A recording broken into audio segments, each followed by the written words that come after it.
You're not going to believe this, but of course, we had the tsunami warning, and it was pretty serious. You could see it all unfolding for those of you who checked it out. As a matter of fact, it was funny. I kind of streamed myself packing on Twitch with my friends, and that was kind of funny. But I actually made a ton of coffee as part of my evacuation kit.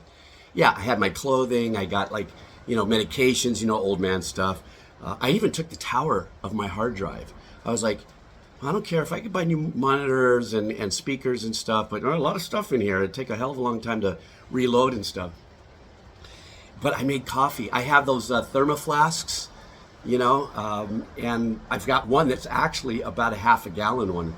And so I made a bunch of coffee and I filled it. And while I'm putting, water in there and life-sustaining, medications and first aid kit and of course clothing and a pillow and blanket, you never know what you can sleep. I packed my e-bike just in case, because if there was roadside damage and my car couldn't get down, at least I'd be able to weave through it with my e-bike. Anyhow, but yeah,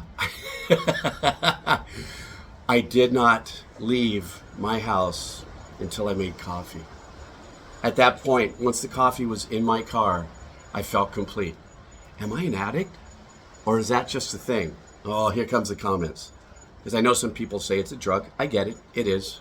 It's an additional, ingestion of a spice, of an element.